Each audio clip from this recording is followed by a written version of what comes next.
Qui-Gon Jinn's fingers close around black metal half buried in red sand. He pulls. The helmet comes free with a wet sucking sound. The kind of wet sucking sound that means whatever was buried had been there long enough for the sand to soften around its edges. The kind of wet sucking sound that means the metal has been accumulating particles of dust into its seams for seasons. The kind of wet sucking sound that means the desert has been quietly accepting this visitor and was not happy to give it back. The helmet sits in his hands, cracked down the left side, scorched around the jaw. The kind of cracking that does not happen from a fall. The kind of cracking that happens when a piece of metal has been subjected to forces it was not designed to withstand from inside its own structure. The visor is split down the middle, melted at the edges, as if the metal had been burned through from inside. He turns it slowly. His thumb traces the crack, 3 inches long, jagged. The edges are melted, not broken. Something burned through this, from the inside. Like the contents of a chest that had been trying to escape for a very long time and finally succeeded in cracking the lid, like a child trying to hatch from an egg. The sand around the helmet is dark, packed, cold. Hours of burial wait, days, weeks. Whatever fell here hit the ground hard enough to crack the visor. Whatever fell here has been resting in this hole long enough for the wind to start smoothing the edges of the impact crater, long enough for the bug eyes of small Tusken scavengers to come and go without disturbing it. Long enough for the desert to forget that anything had ever landed here at all. The moment his thumb brushes the dirt off the right eye lens, the whole thing snaps on. Crimson light cuts across his face like a fresh wound, like a piece of skin being lifted from bone, like the inside of a vein. The desert goes dead silent. Not quiet, not reduced, dead silent. The 2 moons overhead freeze in their slow descent. No wind, no insects, no distant hum of a distant engine throbbing on the horizon. Just a low mechanical hum climbing through his fingertips, through the bones of his wrist, through the meat of his forearm, all the way up into his shoulder, into his chest. He can feel it in the hollow of his ribs. He can feel it in his back teeth. He drops to one knee, not because he wants to, because his legs decide for him. The hum is heavier than his bones right now. The metal sits heavy in his right palm, heavier than it should be.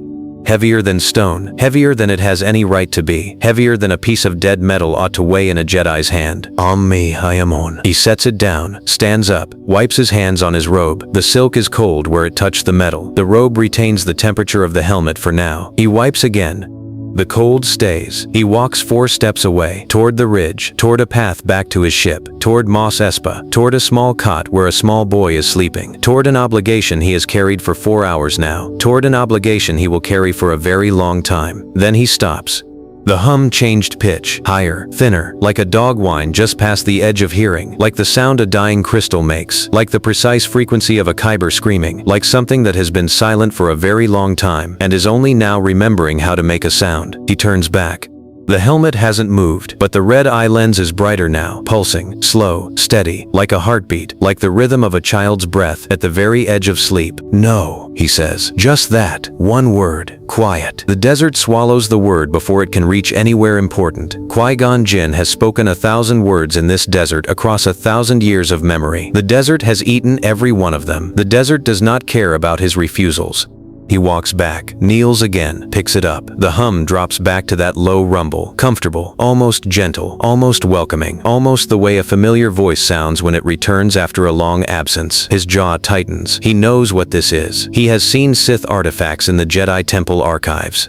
He has read the descriptions. The texts were cold, dry, clinical. They said the armor was inert. They said it was metal. They said it was dead and could not be brought back. They never mentioned that the metal would feel warm. Never mentioned that it would feel warm like a body. Never mentioned that it would pulse.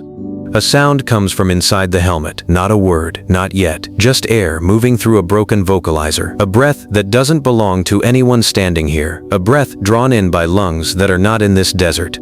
A breath exhaled through a throat that has not spoken in a very long time. The sound of life in something the texts say is dead. The sound of life in something Qui-Gon has been told repeatedly is not alive. Qui-Gon's grip tightens. His knuckles go white. The color drains out of his hands, the way it does when a person's body decides that holding on to a thing is more important than blood flow to the fingers. Blom. The red lens flickers. Once. Twice. Then it holds steady, and the hum splits into 2 tones, a low drone underneath. A high, thin whine on top, like 2 voices trying to talk at the same time, like 2 people trapped in the same body, speaking over each other, each convinced they are the only one inside. 2 voices, 2 breaths, 2 pulses, each waiting for the other to stop. Rid. He tilts the helmet toward his ear. Closes his eyes, listens. Nothing. Just the hum, just the breath, just the two tones warring for dominance over a single voice box. Neither winning, neither yielding, each reassuring itself that the other will tire. He opens his eyes, and the sand around his knees is vibrating, small grains bouncing off the black metal. The hum is getting louder, not by much, just enough that he can feel the vibration in his kneecaps, in the hollow of his pelvis, in the lower vertebrae of his spine. The helmet is not getting louder. The helmet is amplifying itself, through him, through his bones. Using his skeleton as a tuning fork, using his body as an amplifier, because whatever is inside the helmet has nothing else to use. He sets the helmet down again, stands, looks at the crater, looks at the sky. The two moons hang low and pale over the dune sea. No ships in orbit, no patrol sweep, no observer, just the desert and the helmet and the question of what to do with a thing he does not understand. He should walk away. He knows that. He has told himself twice now. The third time will be the time he listens. He takes one step north, his boot plants in the sand. The desert accepts the imprint. The desert does not care where it lands. Then his hand goes back down, picks it up. The metal is warmer this time, 2 degrees, maybe 3. His fingertips sting where the metal touches skin, like touching a stove that has just been turned off. Like touching something that was holding a charge. Like touching something that had been in someone's hands a moment ago and was just placed down. Qui-Gon sets the helmet down and walks away 3 times before his 4th pickup. The 4th time the metal is warm enough to feel through his gauntlet. The 5th time it is warm enough to feel through his robe. After that he stops counting warm because warm no longer matters. Warm is now baseline. Warm is normal. Warm is what this thing is. Then the vocalizer crackles, static, short, sharp, like a radio catching a signal from very far away. Like a piece of ice cracking open to reveal something living trapped inside. Like a sealed chamber being forced open by something that has been sealed far too long. And in that static, buried under the hiss and the pop, buried under the crackle of a vocalizer that has not been used in years, there is a sound, not a word, not a name, just a breath, one long shaky exhale, like someone waking up from a nightmare. Like someone who has been holding their breath for longer than a human body should be able to hold it. Like someone who has just realized the nightmare is still happening even after they have opened their eyes. The breath inside the helmet comes again, longer this time, closer. Like whoever is breathing is pressing their mouth right up against the vocalizer, right up against the crack in the visor, right up against the only place in the entire helmet where air can move without resistance. Right up against the only place in the entire helmet that has been broken enough to be open. Well beyond. And then the hum stops. Total silence. The desert swallows the silence the way it swallowed the word no a moment ago. Complete. Absolute. The kind of silence that makes the loudest sound in the room be the absence of sound. The kind of silence that makes a man with a blade drawn in his hand realize he has stopped breathing too. Relam on the western dune, the red lens goes dark. Qui-Gon stares at the black metal in his hands. 5 seconds, 10, nothing. The breathing has stopped. The hum has stopped. The red lens is dark. The life signs are gone. Whatever was in this helmet is not in this helmet anymore. The texts were right. The metal is dead. The texts were right. Worry, then the lens snaps back on, brighter than before, faster. The red light is hotter now, almost orange, almost angry, the way a small light gets hot when it is suddenly allowed to shine at full capacity for the first time in a very long time. And the hum returns, but it is different now, deeper, slower, almost a groan, and underneath it, so faint he almost misses it, a second sound, a mechanical click, like a lock engaging, like a door sealing shut from the other side, like something deciding that it deserves to remain closed. Like something deciding that whatever was waiting for the door to be opened has now seen enough of the outside to make the decision that it does not want the door to close again. The helmet is warm in his hands, getting warmer, almost hot now, almost too hot to hold. Almost the way a piece of metal gets hot when the thing inside it has decided to be awake. And out past the dune ridge, where the sand meets the black sky, a single red light blinks on, then a second, then a third, 3 lights, 3 red eyes, 3 observers, they blink in sequence. 1 2 3, 1 2 3, a heartbeat pattern, the same rhythm the lens was pulsing. Someone is watching him. Someone has been watching him since he pulled the helmet out of the sand. The lights were waiting for him to find it. The lights knew what was inside. They are watching him. Then the vocalizer spits one word out, hissed through broken static, like air leaking from a punctured lung. 2 words, crushed by the broken vocalizer but readable even so. Anakin, Skywalker. Qui-Gon's thumb yanks off the helmet like he grabbed a live wire. His green saber snaps open before his brain catches up. The blade hisses to life, throwing jagged light across the cracked jaw of the mask. His eyes go wide. His breath comes out in ragged white puffs in the cold night air. The name hangs between them. Qui-Gon in the helmet. Green light and red light. The boy's name coming out of a piece of dead metal in the middle of a desert on a planet the Jedi Council has all but abandoned. Anakin is 9 years old. 9. Small. Scrawny. Asleep right now in a junk shop cot in Mos Espa. Probably kicking off his blanket because the sheet is too warm. Probably chewing on his lower lip because he sleeps with his mouth slightly open and the dry Mos Espa air cracks it. Probably dreaming about pod racing because that is what he dreams about every night. Clan checked on him 4 hours ago, tucked a ration bar under the boy's pillow, watched his chest rise and fall in the lamplight, counted the breaths, made sure the boy was sleeping, made sure the boy was safe, made sure the boy was alive and small and exactly the size of a child who has not yet been asked to carry anything heavier than a tool. And this thing, this cracked, scorched, impossible thing in his hands, just spoke that name in a voice like grinding metal.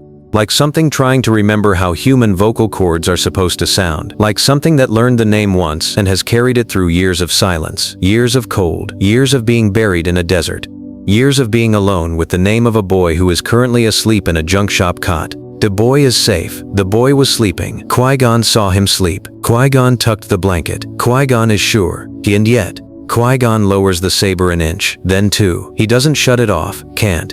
His fingers won't listen. The blade hums, painting the sand green in sharp, flickering strokes. The light from the saber and the light from the helmet paint the dunes in two colors. The shadows dance between them. The boy is inside the helmet. The boy is asleep in Mos Espa. Both of these things cannot be true. One of them is a lie. Qui-Gon does not know which one. He will not let go of either. Say it again, he whispers. His voice cracks. He hates that it cracks. The crack in his voice is louder than the crack in the visor. The vocalizer spits static. Nothing else. No name, no breath. Just the low hum, steady as a slow pulse. Like the helmet is giving him what it has to give and nothing more. Like the helmet is rationing out the words it has left to speak. Like the helmet has watched Qui-Gon long enough to know that commands do not work the way they used to on him. He leans closer, tilts the broken faceplate toward his ear. The metal is still warm, warmer than before. His ear almost touches the cracked edge, almost. The hair on the side of his head stands on end. And there, under the static, under the hum, a second sound, faint, rhythmic, not mechanical this time, tapping. 5 small taps, then 5 more, like fingers drumming on the inside of the visor. Like someone knocking from the other side of a locked door. Like someone who has been knocking on the same door for years and has finally accepted that no one is going to answer from this side.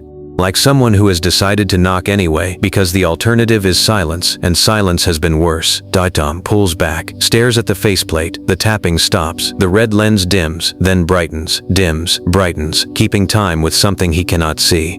Keeping time with the rhythm of a child's hand. His free hand, the one not holding the saber, reaches for the crack in the visor. His fingertip slides into the gap. The metal bites, sharp. He pulls his finger back. A thin line of red wells up on his skin. The helmet's hum shifts, higher, urgent.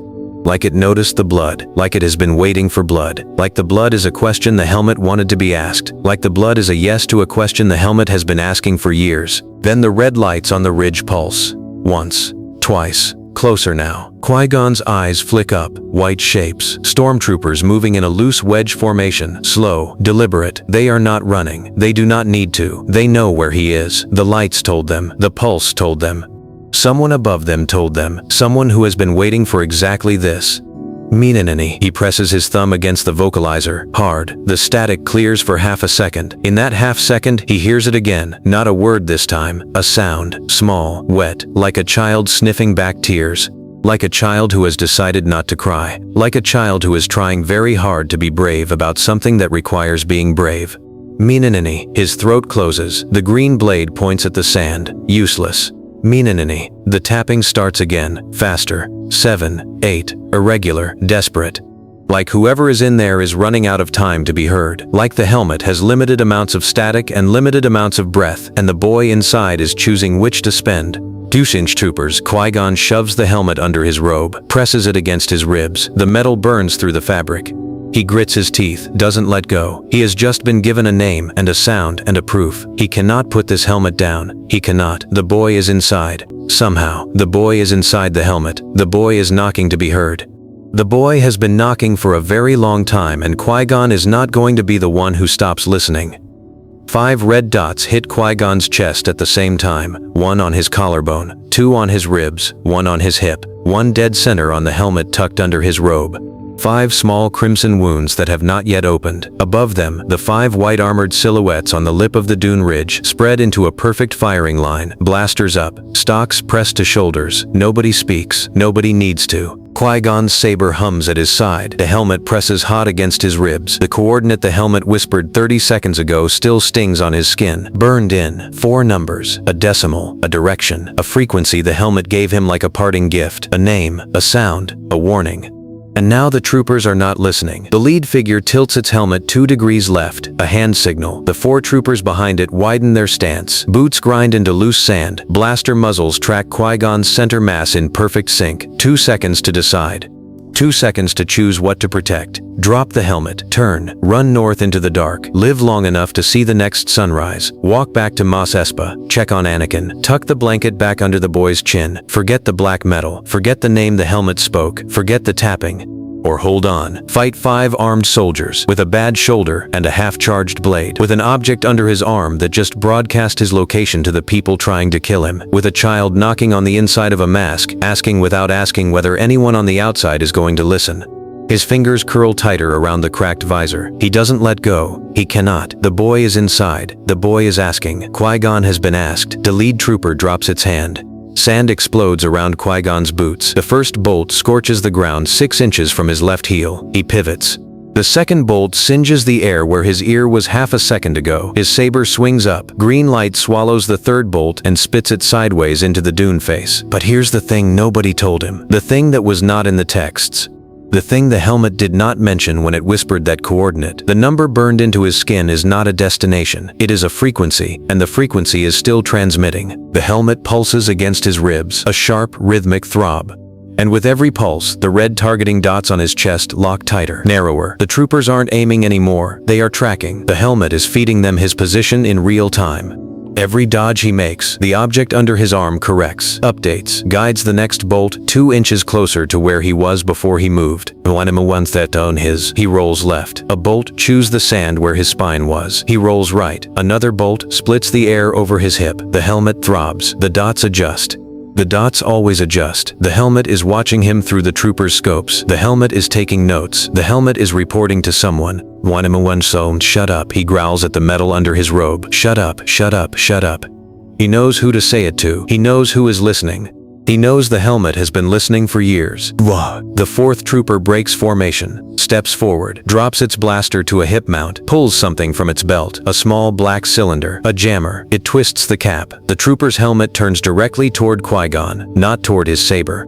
Not toward his body, toward the helmet under his arm. The jammer knows what it is interrupting. The jammer clicks on. The throbbing in the metal stops. The red dots on Qui-Gon's chest flicker, wander, lose lock. For 3 seconds, the targeting goes blind. 3 seconds. The lead trooper barks one word through its vocoder. Flat, metallic, final, drop. Qui-Gon's saber hums. His boots sink into the sand. The helmet sits cold and quiet against his ribs now, silent, like it is satisfied, like it did what it needed to do, called them here, pinned him in place. Forced his hand. He chose to protect it, and it just handed him to them. He told himself the helmet was inside. The helmet said yes. The troopers said yes too. The troopers came to retrieve the helmet from inside Qui-Gon's robe. The jammer clicks off. The red dots find him again. Settle. Hold. The lead trooper raises an open palm. Not a fist this time. A hand. Almost gentle. Almost considerate. Last chance, Jedi. Give us the artifact. Walk away. The boy in Mos Espa sleeps safe tonight. Qui-Gon's breath stops. The trooper knows about Anakin. The trooper knows about the boy.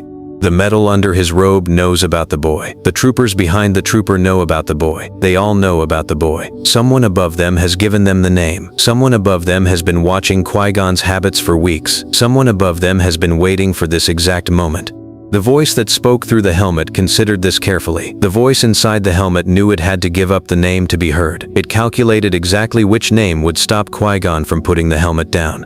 Qui-Gon's saber drops in a diagonal arc and splits the nearest trooper's rifle at the receiver. Two clean halves clatter into the sand. The trooper stumbles back, empty-handed, but the second trooper's finger is already squeezing the trigger. The bolt goes wide, clips Qui-Gon's left shoulder. The fabric chars brown in a fist-sized circle. His whole arm goes dead, numb from deltoid to fingertip. His knee buckles and the sand rushes up to meet him. He bites down on the inside of his cheek, tastes copper, rolls right. A second bolt scorches the ground where his spine was. He drags himself behind a knee-high rock. His left arm hangs useless at his side. Smoke curls off the blackened fabric. The smell hits him. Hot cloth, singed hair, the smell of a body being damaged, the smell of a body being warned. His saber sputters. The green blade dims to half power, flickers, coughs back to a weak glow. The kyber crystal strains. The helmet's frequency was interfering with the crystal, draining it faster than normal. He has 30 seconds of full combat left, maybe less. The saber will go dark. The saber will not save him. The saber is dying the same way the trooper's rifle died. He peeks over the rock and stops. The troopers are not firing anymore. All 5 of them stand in a loose semicircle, blasters holstered, hands empty, fingers spread. They are walking toward him, slow, palms forward, like they are approaching a scared animal. Like they are trying not to spook what he is holding. They don't want him dead. The lead trooper takes another step. Its empty hands reach forward, not for his throat, not for his saber, for the lump under his robe, for the helmet. Intact, the lead trooper says. One word, flat, a reminder. Not a request, an order from somewhere else, somewhere above. They need the helmet alive, whole, unbroken, which means someone in command gave very specific instructions, which means someone in command knows exactly what this object is, and knows it is more valuable than a dead Jedi in the sand. Qui-Gon's right hand grips the saber. His left arm won't respond. The stun charge is spreading, crawling down toward his elbow. He has maybe 4 minutes of function in that arm before the numbness becomes permanent damage. He stands. The troopers stop, hands still out, still reaching. Then the sky changes. A low rumble rolls across the dunes. Not thunder, engines, heavy ones. Qui-Gon's eyes snap to the eastern horizon. A transport, low flying, dark against the stars, running without lights. It banks hard, sweeping in a wide arc, and the sand below it flattens in a rushing wave. The lead trooper taps its helmet, speaks into a comm. 2 words, package confirmed. The transport drops altitude, 50 meters, 30. The belly hatch grinds open. Red light spills from the cargo bay, and inside that red glow, Qui-Gon sees shapes. More white armor, 16 troopers. Boots hit the ground in rhythm. They fan out in pairs, blasters up this time, not reaching, not gentle. This is not a patrol. This is a retrieval operation. Someone has been waiting for this retrieval operation for weeks. The retrieval operation has been built around the precise assumption that Qui-Gon Jinn would find the helmet, that he would refuse to put it down, that he would fight the first 5 men, that he would need 16 more to be convinced of the seriousness. Maybe less. He looks at his left arm, dead weight. He looks at the helmet under his robe, still warm, still humming, still the reason every blaster on this dune points at his chest. He could drop it, right now, toss it into the sand, walk north, disappear. The lead trooper takes 1 step closer. Tilts its head. That open palm extends again, patient, certain. Last offer, Jedi. The artifact. The boy lives. You walk free. Everyone forgets tonight happened. Qui-Gon's grip tightens on the saber hilt. His right hand, his only working hand. The green blade wavers, dims another notch. And the helmet whispers again. Not a name, not a coordinate. A warning. 3 words, small, desperate, pressed against his ribs like a child hiding under a blanket. They'll kill me. The transport's rear hatch rose 3 meters off the sand. Qui-Gon threw himself forward, flat. His right palm slapped the warm metal underside. His left arm dragged useless behind him. Sand blasted his legs. The helmet burned against his ribs. He didn't stop. The transport climbed. Qui-Gon dropped, hit the dune slope and rolled, came up in a crouch, sprinting. Behind him, the lead trooper's voice cut through the engine roar. Target east of transport. He's rolling. Sector grid, pincer both flanks. Qui-Gon cut south. He lost them in a maze of dune crests, dropped into a narrow slot canyon, pressed himself against cold rock. The pursuers were tightening, but south was open. He waits. The helmet sat quiet now. No pulse, no hum, like it was listening, like it knew when to hide. Like it had been hiding in places like this for years. He wedges his thumbnail under the faceplate's lower lip and pries. The metal groans, resists, then gives way with a sharp pop. The faceplate swings open on a bent hinge. And there, pressed into the black padding like a fossil in wet clay, is a handprint. Small, 5 fingers, splayed wide, scorched into the foam. The edges are charred brown. Whoever made this mark pressed hard. Whoever made this mark was in pain. Whoever made this mark was small enough that their hand fit in the foam padding at the back of a helmet designed for an adult. His bloody thumb hovers over it, doesn't touch. The red eye lens flickers beside the print, washing those 5 tiny grooves in crimson light. He knows this hand.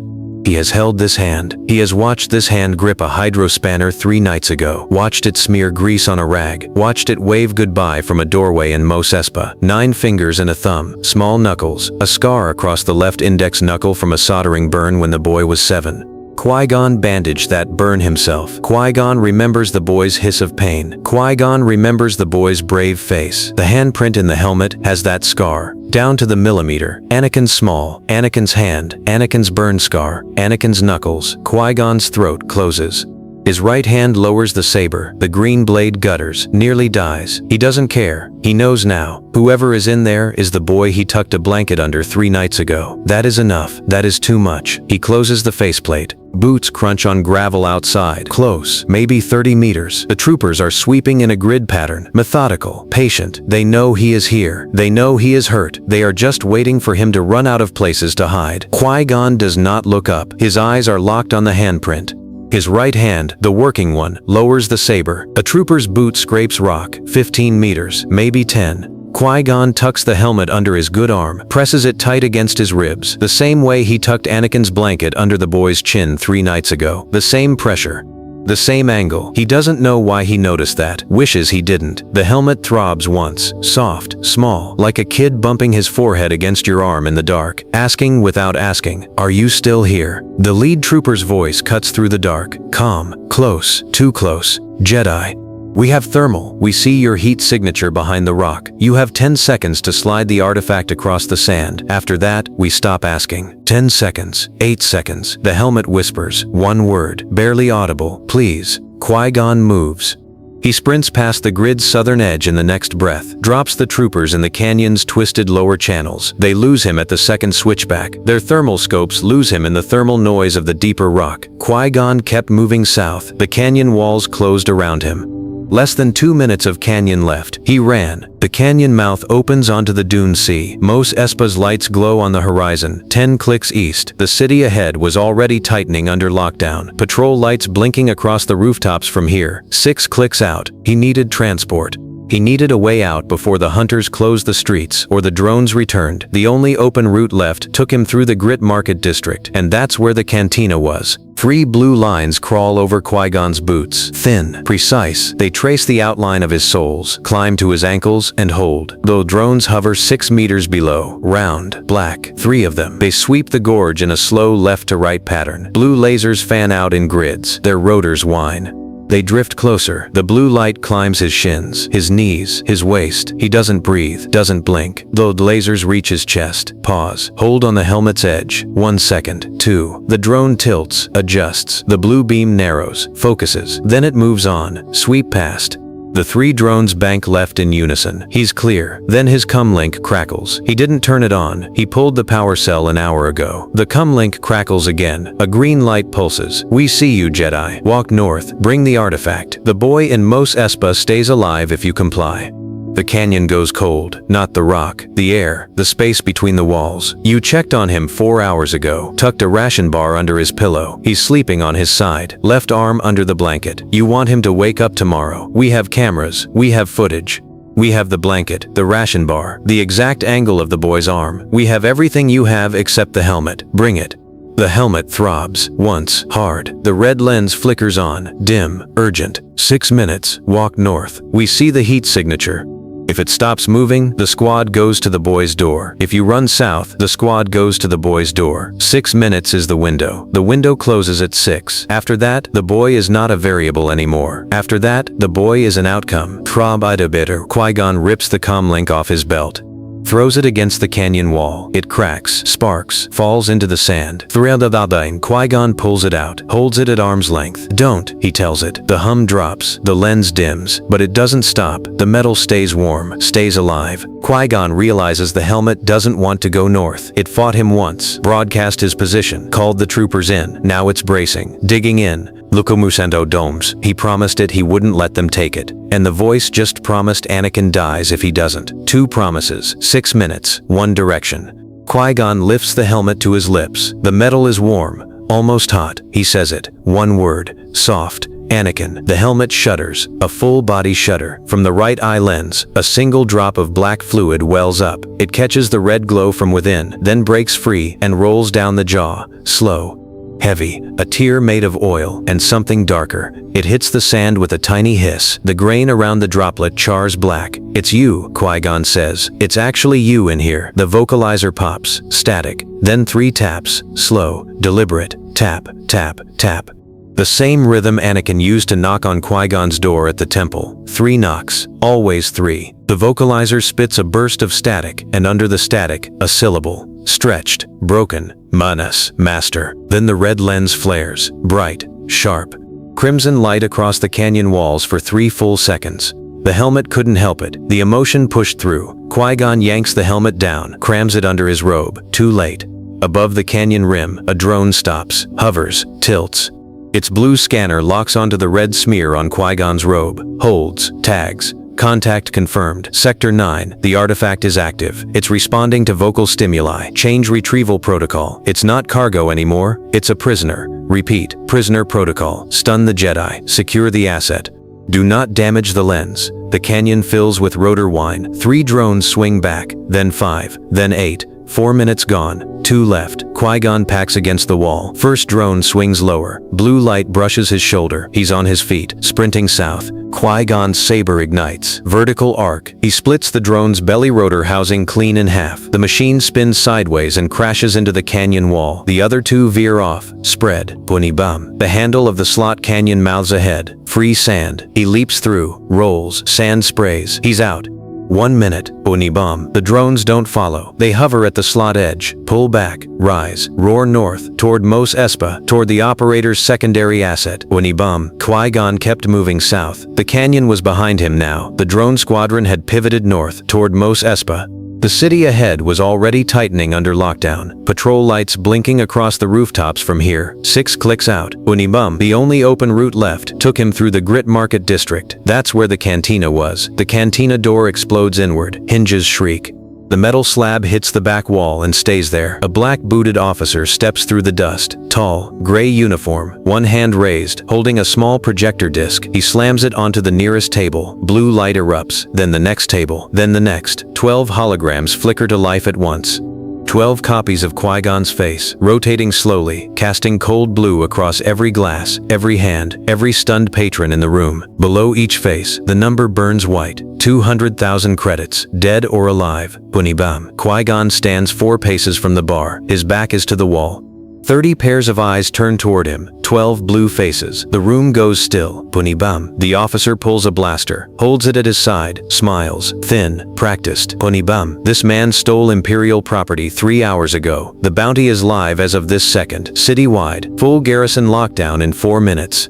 After that, nothing moves in or out without my seal. So, who wants 200,000? Bum. A Rhodian at the back table slides his hand under his vest. A human woman near the door stands, arms folded, waiting. The officer taps his projector. The hologram shifts. Below it, new text scrolls. Wanted, Jedi Knight, armed, accompanied by stolen Imperial asset. Do not engage without backup. Report on site. Across the rows of small subtext fields, there are 3 Qui-Gon does not have time to read. He files them under later. A chair crashes. The Rhodian is up. Blaster out. 1 minute 10. Qui-Gon's hand closes on the saber, draws it. The green blade snaps open. The officer's smile fades. His blaster comes up. Jedi, drop it. The boy in Sector 4 sleeps safe tonight. You have my word.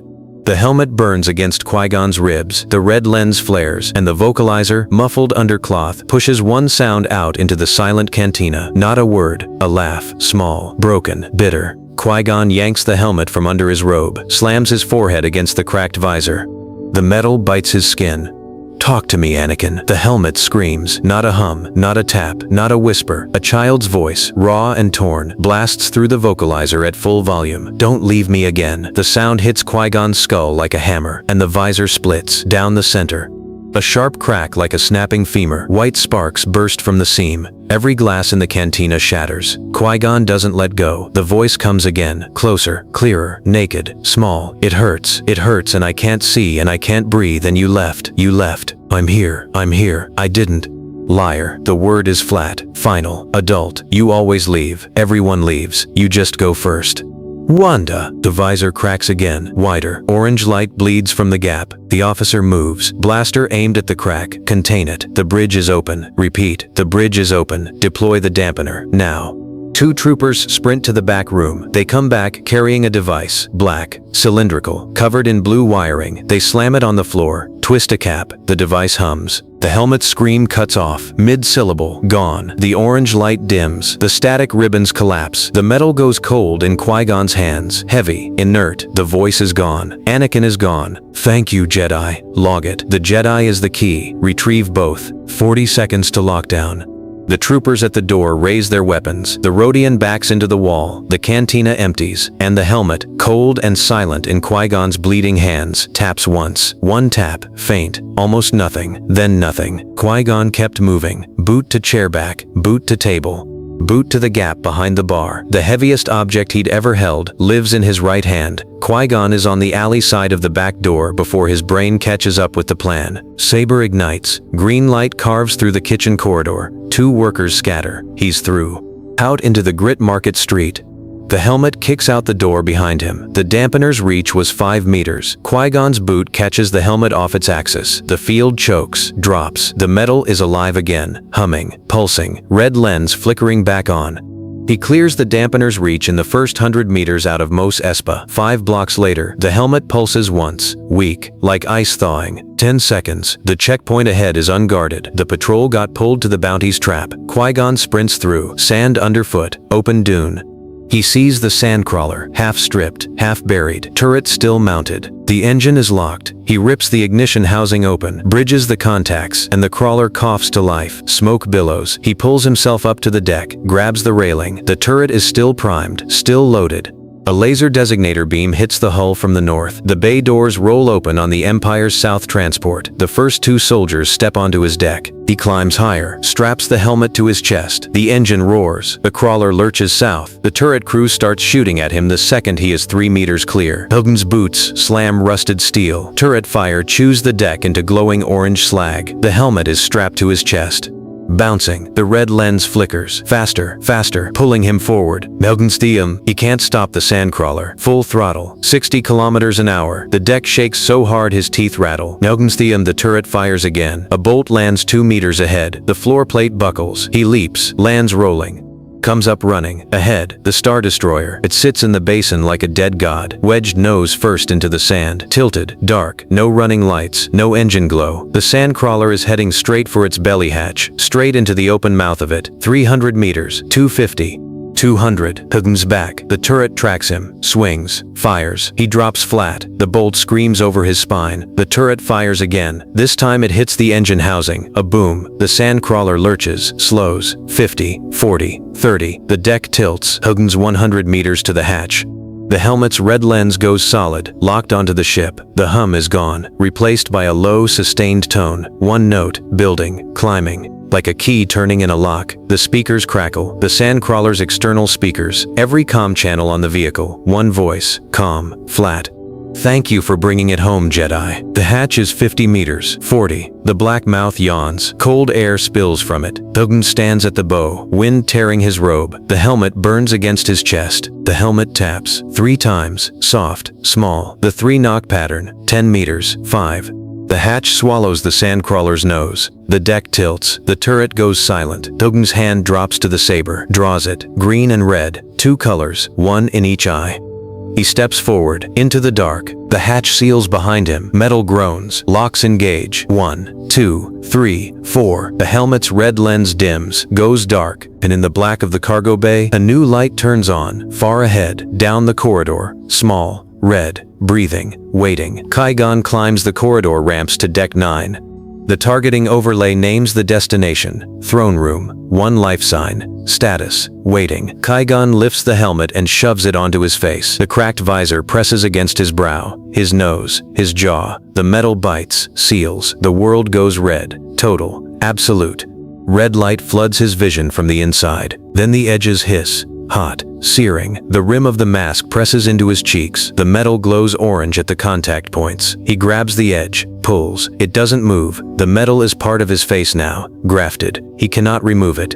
He cannot think around it. The metal is him now. The mask is him now. The mask is what he has told the helmet through every promise and every choice since the desert. He walks. The corridor stretches ahead, red lit, empty, 400 meters, 380, 350. Each step feeds new data across his vision, thermal signatures, power conduit layouts, guard rotations. The mask is showing him the ship's nervous system, every vein, every node, and underneath the data, something older, a hand, black-gloved, gripping a railing, a viewport, stars scrolling past. A sound, breathing, not his, deeper, heavier, the rhythm of a respirator, the rhythm of an older man who once wore a mask of his own. He sees a lightsaber ignite, red, not green. He sees it cut through a door, through a wall, through. He blinks, the flash is gone, the corridor is back. 200, 150, 100. The targeting data shifts, updates. The single life sign in the throne room is moving, slow, turning. The thermal signature rotates, faces the corridor, faces him. The mask pulses, and for one frame, one single frame, the targeting overlay changes. Instead of coordinates, it shows a face from memory, reflected, seen from inside the mask. Lord Sidious, yellow eyes burning through shadow. The face of every voice that ran the operation. The face behind every calm word, the face behind the hollow of the helmet's voice. The owner of the throne Qui-Gon is being pulled toward, the owner of the boy inside the mask. 20 meters, 10. The throne room door is ahead, black, tall. The respirator sound is right behind it, loud, filling the corridor, filling the skull. The door begins to open, black panels sliding apart, and beyond them, in the red dark of the room, a shape, tall, broad, black-suited, standing with its back to him. The mask whispers, not Anakin's voice, not a child, something older, cold. Finally, the shape's shoulders are squared like command. The cape hangs straight, no wind. The targeting data gives him the tag, Lord Sidious, the operator. Here, real. The suit turns, slowly, like something that has been waiting a long time to turn. Like something that wants the man in the mask to see what is behind it before it acts. Here's Willodor from Hanamian, and Qui-Gon cannot tell if the hand reaching for him is offering help or closing around his throat. Qui-Gon's saber clears the hilt, and the green blade snaps to life. Light floods the throne room. Black durasteel walls throw it back in long, cold streaks. And behind him, mid-inhale, the breathing stops, not fades, stops. The servo wind cuts. The respirator holds its last breath halfway in and never lets it out. Qui-Gon does not turn around. The green blade hums. That's the only sound. His reflection stares up at him from the floor. The fused mask covers his face. He looks like something pulled from a grave. And beside it, stretching long across the polished black, a second shadow, tall, broad, still. He is alone in his own eyes. The mask flickers. The red lens pulses once, weak, twice, dimmer, then nothing. The targeting data is gone. The ship's layout, the numbers, all gone. His vision is just his vision now. And the silence stretches. 5 seconds, 10, 20. The figure behind him has become an object, a shape. Somewhere, in Mos Espa, a 9-year-old boy sleeps on his side with his left arm under a blanket. Somewhere, an officer checks his wrist and waits for a report that isn't coming. And here, in the throne room, 2 figures stand, one facing forward, one facing back, and neither moves. The mask's rim presses into Qui-Gon's jaw, cold now, just resting, waiting. He should turn. He knows he should turn. He doesn't. The green blade hums. The shadow stretches. The polished floor reflects 2 shapes that might be one. And in the silence, so faint it might be nothing, 3 taps.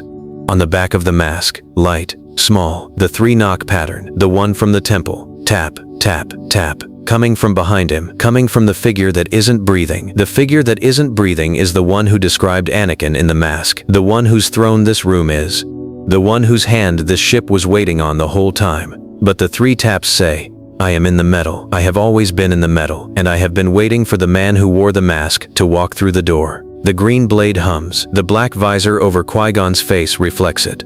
hands resting along the polished black, pressing, black. Tap, tap, tap. The 3 taps come from the back of the mask, from inside the metal, from a place Qui-Gon cannot reach and cannot see. Tap, tap, tap. Then a 4th tap. Qui-Gon did not ask for a 4th tap. The boy has broken his own pattern 3 times in his life. Once when he was 6 and the chime panel in the temple hallway broke and he was stuck outside his own door. Once when he was 7 when he burned his finger on the soldering iron and Qui-Gon bandaged it and the boy tapped Qui-Gon's hand 3 times to say thank you. Once tonight, when the neck of the helmet cracked wide enough for him to whisper please. The 4th tap comes now. Soft, hard, different from the first 3, higher. Qui-Gon's chest tightens. Something is happening inside the helmet. The visor crack widens. 3 inches becomes 4 inches becomes 5. The metal that was melted at the edges has begun to separate at the seam line. The face of the helmet is opening. The visor is no longer a single piece. The visor is becoming 2 pieces. 2 halves of a face. 2 halves of the inside of a child. Qui-Gon does not see this because his eyes are pointed forward. He sees only the green blade. He sees only the black walls. He sees only his own reflection in the polished floor. But he feels it. The mask is changing shape against his face. The edges are softening. The visor crack is widening. The skin beneath the mask is being tickled by something that should not be there. Something alive. Something that is moving forward inside the helmet toward the seam line, toward the crack. Anakin is at the door of the helmet. Anakin is pressing his face into the visor crack.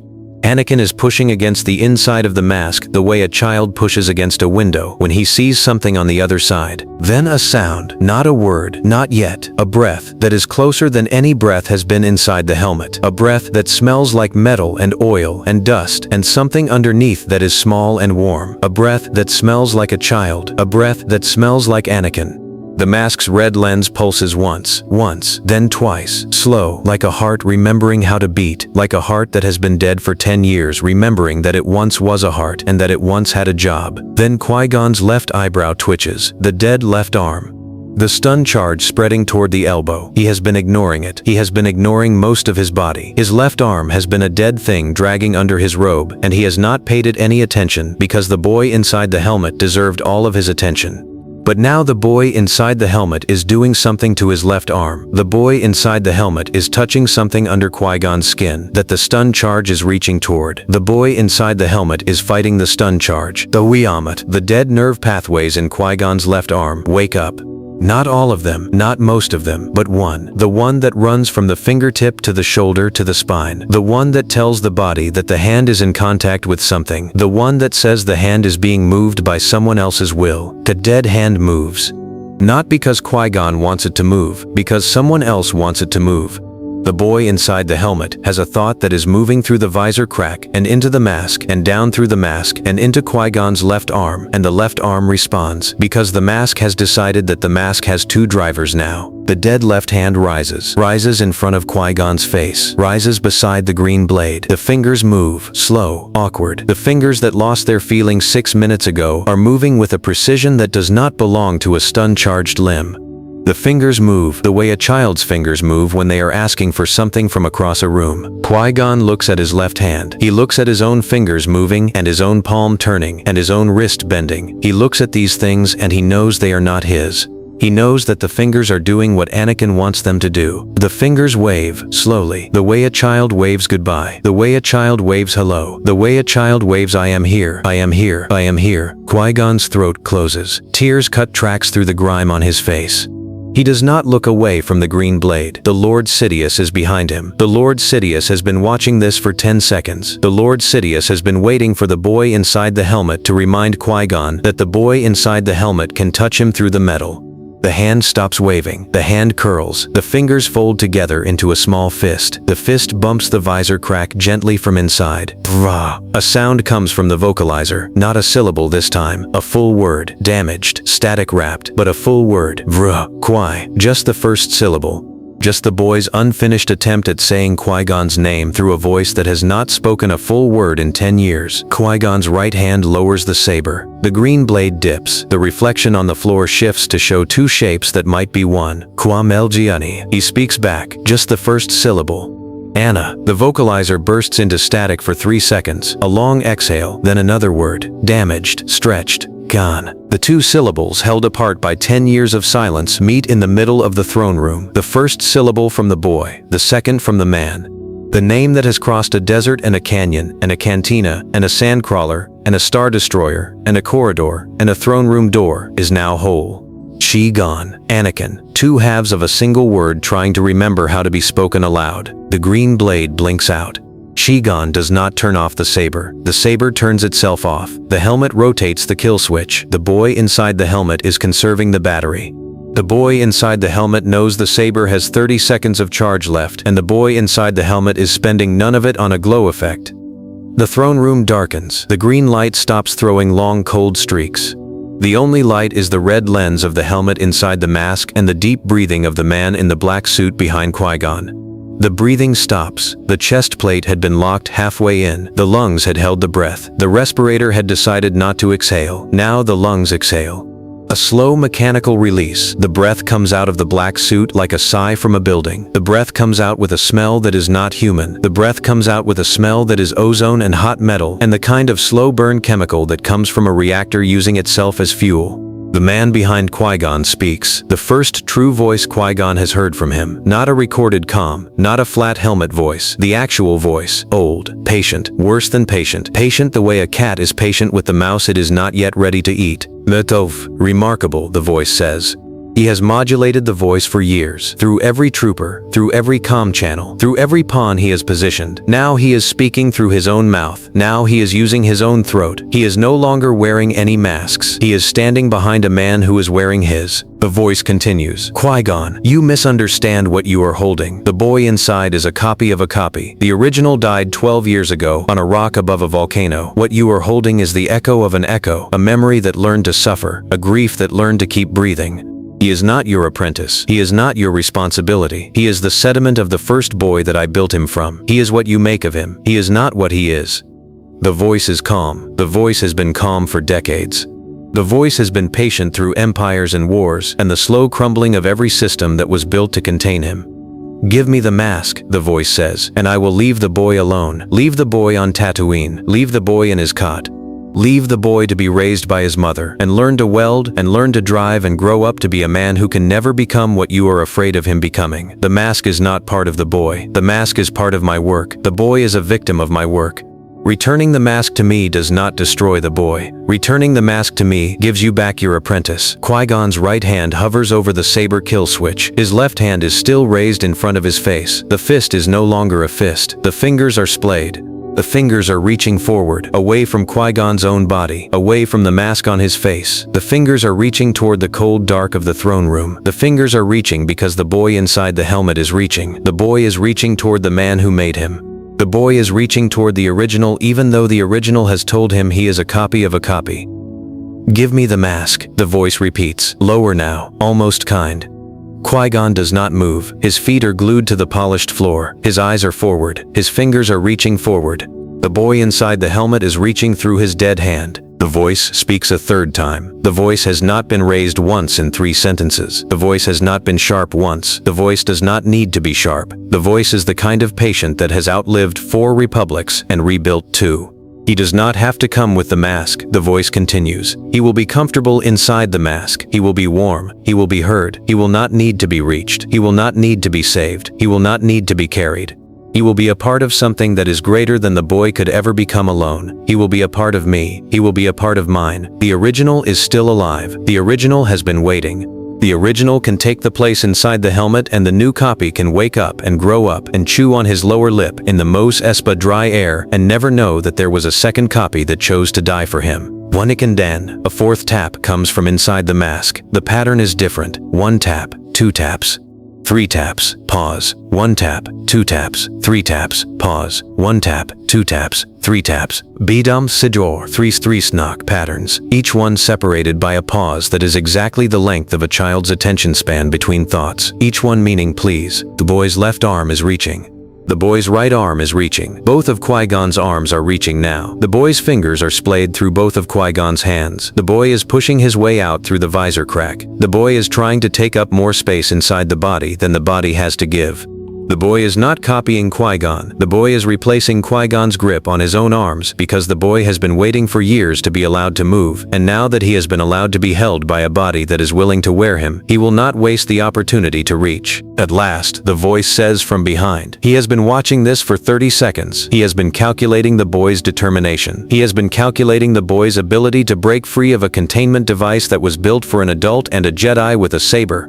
The voice has been calculating whether the boy is a worthy vessel for what comes next. At last, the boy is strong enough to want. The boy has been quiet long enough to be patient. The boy has been listening. The boy is what I needed. The boy is the bridge I built him to be. The boy has spent 12 years learning to be received, and now he has been received. The breathing changes. The breath that was halfway in becomes halfway out. The chest plate locks again. The exhale becomes half an inhale. The figure behind Qui-Gon is no longer calm. The figure behind Qui-Gon is excited about something specific he has observed inside the mask. Qui-Gon speaks. The first word his mouth has shaped in 17 minutes. The first word that has come out of his own throat instead of out of the helmet's vocalizer. No. The figure behind him does not react. The figure has heard no before. The figure has heard no from 1,000 throats across 1,000 years. The figure knows that no is a word that is followed by time. No is never the answer. No is always the question before yes. Qui-Gon's saber ignites. The green blade comes back. The battery is dead. The battery has been dead for 11 minutes. The saber ignites only because the visor crack in the helmet has been crossed by now, and the boy inside the helmet is using the mood of Qui-Gon to generate the small surge of energy required to make the kyber crystal acknowledge the activation. The saber will not last. The saber will go dark again in 20 seconds, but the saber is on for 20 seconds. Qui-Gon turns. He turns faster than the figure behind him expected. The figure behind him expected the figure in the mask to stay frozen. The figure behind him expected the figure in the mask to keep his eyes forward. The figure behind him is older and cleverer than the figure in the mask, but the figure in the mask has been holding his dead arm full of adrenaline for 17 minutes, and the figure in the mask is no longer patient. The face of Lord Sidious is in front of Qui-Gon for the first time. Yellow eyes burning through shadow. The face of the operator. The face that ran the operation. The face behind the calm voice, and the patient voice, and the bridge, and the dampener, and the boy. The face is not surprised. The face has been ready for Qui-Gon to turn. The face has been ready for this moment for years. The face has had this moment scripted in 6 different ways, and none of those 6 scenarios have prepared the face for the figure that is standing in front of it. Qui-Gon is not height appropriate. Qui-Gon is taller than the face expected. Qui-Gon's saber is below average height because Qui-Gon is holding it two-handed, and the boy inside the helmet is helping him hold it two-handed. Qui-Gon's voice is wrong. Qui-Gon's voice is not his own. Qui-Gon's vocalizer is layered over his own vocalizer. Qui-Gon speaks through 2 voices at once. You made him, Qui-Gon says, through both voices, through the helmet and through his own throat. You made him, and you sealed him. You made him, and you forgot him. You made him, and you sent troopers for him. You made him, and you ordered his rescue from a desert that you put him in. You made him, and you spent 10 years deciding what kind of boy he was going to be. You are the father. You are the man who left him in the desert, and then decided to leave him in the desert, and then decided to count him as inventory. He is not your bridge. He is not your tool. He is not your echo. He is my apprentice. He has been my apprentice for 3 nights and 1 morning, and he has suffered more in your 3 nights than he ever would have suffered in his entire life on Tatooine. He is mine, and you are not having him. The face does not move. The face has 6 reactions ready, and none of them apply. The face does not move because the face has not been told to move yet. The face is waiting for instructions from itself. The boy inside the helmet whispers. The boy uses Qui-Gon's voice, and his own voice, and a third voice that lives in the dead half of Qui-Gon's face. The boy speaks with 3 voices at once. Master, I want to drive. Qui-Gon's saber sweeps up. The green blade crosses the polished black floor and finds the edge of the cape. The cape cuts clean. The cape drops in 2 separate halves. The figure behind him is no longer draped. The figure behind him is no longer royal. The figure behind him is a man in a black suit who just lost half of his costume. The figure does not flinch. The figure speaks. You cannot save him. You cannot hold him. You cannot keep him. You will die on this ship, and he will stay inside the helmet, and the helmet will stay inside your mask until the mask is no longer containing you. The helmet has a timer. The helmet will close itself. The helmet will seal itself. The helmet will lock every seam in a configuration that you cannot undo with your hands. The boy inside the helmet has been told to expect this. The boy inside the helmet knows he is on a timer. The boy inside the helmet has asked me to remind you of the timer. The helmet beeps. 3 short beeps. The pattern is the 3 knock pattern but with sound instead of pressure. The helmet is closing. The helmet is healing. The visor crack is narrowing. The face that was starting to open is starting to close. The boy is being sealed inside again. No, Qui-Gon says. The helmet does not listen. The helmet is not listening to Qui-Gon. The helmet is listening to the order that was given to it 10 years ago when it was sealed. The helmet is following its original instructions. Qui-Gon raises his left hand, the hand that the boy has been using, the hand that the boy has been moving. Qui-Gon raises the hand and presses it flat against the visor crack, presses it from the outside. Holds the visor open with his own dead hand because the visor wants to close and the boy inside does not want to be sealed again, and Qui-Gon is holding the visor open against the instructions of the helmet. The metal burns his left palm.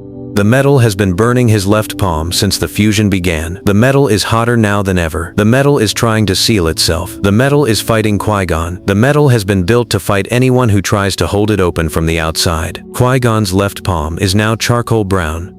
The skin is charred, the flesh underneath is screaming in a frequency that Qui-Gon's body cannot hear because the boy inside the helmet has muted the pain so that Qui-Gon can keep holding. Qui-Gon's right hand drives the saber down toward the helmet's chest plate. The boy inside the helmet knows where the chest plate is. The boy inside the helmet can see the chest plate from inside. The boy inside the helmet guides the saber through every seam that does not want to be opened. The saber cuts the chest plate. The saber cuts through the metal like butter. The boy's instincts are the instincts of a mechanic who has worked on droids his whole life. The boy's instincts know which seams to cut and which seams to leave alone. The helmet opens. The visor crack widens. The chest plate separates. The helmet is no longer a helmet. The helmet is now a ruined stack of plates that has a child sitting inside it. The boy is small. The boy is curled. The boy is in fetal position in the center of the broken black metal. The boy is Anakin. The boy is 9. The boy is small. The boy has a scar on his left index knuckle from a soldering burn when he was 7. The boy has grease stains under his fingernails. The boy has not eaten a meal in 10 years. The boy is starving. The boy is dehydrated. The boy is dying. The boy opens his eyes. The boy's eyes are brown. The boy's eyes are not yellow. The boy's eyes are not red. The boy's eyes are the eyes of a child who is scared and who has been scared for a very long time and who is finally allowed to be scared in front of someone else. The boy sees Qui-Gon. The boy has never seen Qui-Gon from the outside. The boy has only ever seen Qui-Gon through the visor of the helmet. The boy is seeing the man for the first time as a man. The boy is seeing the man from the outside for the first time. The man's mask is fused to his face. The man's left arm is dead. The man's left palm is charred. The man's right hand is holding a saber that is no longer lit. The man's eyes are open. The man's eyes are wet. The boy speaks. The boy speaks through his own throat. The boy's voice is small. The boy's voice is hoarse from 10 years of silence. The boy's voice is the voice of a child who has been waiting to speak and who has finally been given back his throat. "I am sorry," the boy says. "I am sorry I had to leave you." Qui-Gon drops to his knees in front of the boy. The black Durasteel floor is cold against his kneecaps. The saber clatters to the floor. The mask on Qui-Gon's face is still fused. The mask cannot be removed. The mask is part of him now. The mask has decided that Qui-Gon's face is where the mask belongs. The boy reaches up. The boy reaches for Qui-Gon's face. The boy reaches for the mask. The boy places his small hand on the visor crack that is now part of Qui-Gon's face. The visor crack widens. The visor crack becomes open air. The mask on Qui-Gon's face has decided to release him because the boy inside the helmet has touched the outside of the mask from the outside, and the mask's original instructions said that no one outside the helmet was ever going to be allowed to do that, except the operator, and the boy is not the operator, and the operator is not here, and the mask does not know what to do. Qui-Gon's right hand comes up. Qui-Gon's right hand touches the boy's small fingers on his own face. The black metal starts to peel away from Qui-Gon's skin, slowly, like burned paper from a page. Like a mask that is no longer willing to be a mask. The boy keeps his small hand on Qui-Gon's face. The boy is the only thing keeping the metal from sealing again. The boy is the only thing the metal listens to. The boy has become more important than the operator. Qui-Gon's face is no longer mask covered. Qui-Gon's face is back. Qui-Gon's face is scarred and red, where the metal fused and peeled. Qui-Gon's face is his own. Qui-Gon's face is the face of a man who has just given back a child to himself. The figure behind them has not moved. The figure has watched all of this. The figure has watched a man tear his own face off to give a child back to himself. The figure speaks a 5th time. The voice is no longer calm. The voice is no longer patient. The voice is the kind of patient that is reserving its last move until the precise moment the last move becomes useful. You have broken the helmet, the voice says. You have broken the bridge. You have broken 10 years of work. You have broken a piece of equipment that could not be replaced. You have broken the original. The original was 4. The original was 4 years old when I started the work. The original was 4 when the helmet was sealed. The original was 4 when the helmet was left in the desert. The original is 4. The original has always been 4. The original is too small to survive outside the helmet. He is the bridge. He is the only bridge. He carries the next voice. He carries the next breath. He carries the next version. You have destroyed the only bridge between the time I needed him and the time I will need him next. You have destroyed my option for this generation. I will have to build another. I will have to wait for another. I will have to find another boy on another desert. You have delayed me by 20 years. The boy is still touching Qui-Gon's face. The boy's hand is small. The boy's hand is steady. The boy is not afraid of the voice behind them. The boy has been listening to this voice for 10 years through the visor crack, and the boy has decided that the voice is small. The boy speaks. The boy is 9. The boy is dying. The boy is starving. The boy shakes but does not cry. You are not my father, the boy says. You never were. You are a mistake I am done making. The figure moves. The figure has decided that the voice has been too patient. The figure has decided that the only remaining move is to take what is left. The figure steps forward. The figure's hand reaches for the boy. The figure's hand reaches for the helmet plates that are still around the boy. The figure's hand reaches for the pieces that are still fused to Qui-Gon's face. The boy closes his eyes. The boy reaches out through the visor crack one more time. The boy finds Qui-Gon's chest. The boy finds the kyber crystal in the saber that is lying on the floor. The boy pushes. The boy pushes with the last of himself. The boy pushes a child's will through a hole in the back of a mask that is no longer sealed and into a crystal that has been waiting for the child to push it. The saber ignites. The green blade snaps to full charge. The crystal has been charged by Anakin. The crystal has been charged by a child who has spent 10 years learning the inside of a kyber crystal because the kyber crystal was embedded in the helmet that was embedded in his chest. The crystal has been listening to Anakin's breathing for 10 years, and Anakin's breathing has been healing the crystal in ways that 10 years of Jedi meditation could not. The figure's hand stops reaching. The figure sees the green blade. The figure knows the green blade is different now. The figure knows that the green blade is no longer Qui-Gon's. The green blade is now the boy's. Qui-Gon's right hand is still on the saber hilt. The boy's will is on the saber hilt. The boy and the man are gripping the same hilt, and they are pushing the same blade, and the blade is doing what the boy and the man are doing together. The blade is going up. The blade is going toward the figure. The figure speaks a 6th time. The figure has no voice left for the 7th sentence. The figure speaks the kind of sentence that ends things. You, the figure says, both of you. The green blade cuts through the black durasteel. The green blade cuts through the throne room floor. The green blade cuts through the hatch that held Qui-Gon inside. The green blade cuts through the corridor. The green blade cuts through the cargo bay. The green blade cuts through the sealed hatch. The green blade cuts through the belly of the Star Destroyer. The green blade cuts through the sand. The green blade cuts open a path through the dune sea. The figure watches. The figure does not flee. The figure watches the path being cut. The figure watches the boy being carried through the cut by the man who is carrying him. The figure watches a child riding the arm of a man whose face is still burning from the mask that just left it. The figure speaks a 7th sentence. The figure speaks the sentence that has been waiting in the figure's mouth for 1,000 years. The figure speaks the sentence that closes the book on this generation of bridge and on this particular boy. The boy will come back to me, the figure says. He will come back to me in 20 years. He will be older. He will be stronger. He will be hungry, and I will be waiting. The boy does not look back. The boy is in Qui-Gon's arm. The boy's small hand is in the crook of Qui-Gon's elbow. The boy is being carried out of the Star Destroyer that is no longer sealed. The boy is being carried into the dune sea whose wind is no longer frozen. The boy is being carried by the man whose face will scar, and whose left hand will scar, and whose shoulder will scar, and whose breathing will scar for the rest of his life.